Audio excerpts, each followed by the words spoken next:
And a lot of the conversion happened in the last 50 years. So this African scholar, Makau Mutua, says, it's very strange that the human rights regime facilitates this conversion war. Now we go back to this notion of what is freedom of religion, right? The human rights regime says that missionaries coming to convert you, that is freedom of religion. Your ability to say no to them is a denial of freedom of religion. This is the crux of the problem.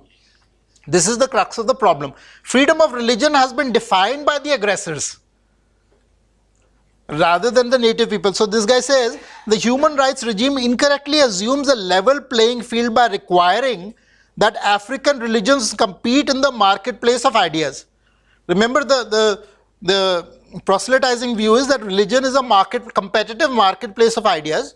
So then just like we are converting, you can come convert us, right? So, but the fact is that is not true. How many missions are Nagas sending to America to convert them to Nagaism?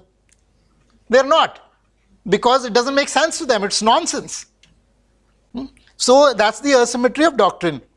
So the rights corpus not only forcibly imposes on African religions the obligation to compete, a task for which as non-proselytizing, non-competitive creeds, they are not historically fashioned, but also protects the evangelizing religions in their march towards universalization.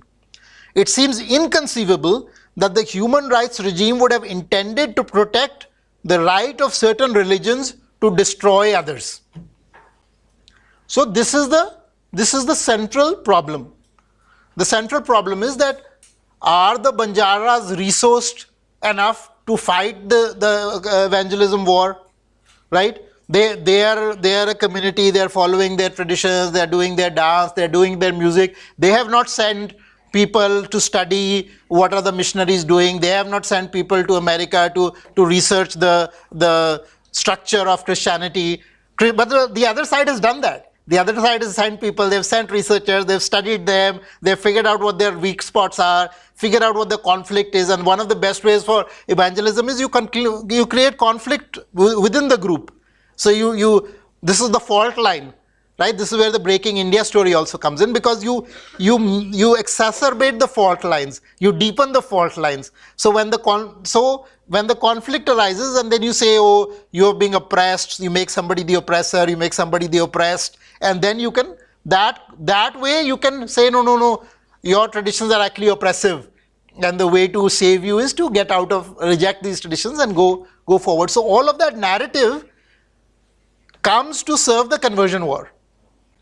This is the main reason for the narrative. In fact, one of the whole feminist narrative is also part of that. I had tweeted that, one of the biggest NGOs, so-called women's rights NGOs, Ranjana Kumari runs, is completely funded by church groups coming from Europe. Interchurch Collective and other people are funding it. And she's the biggest person who's arguing for women's right to pray at Sabarimala.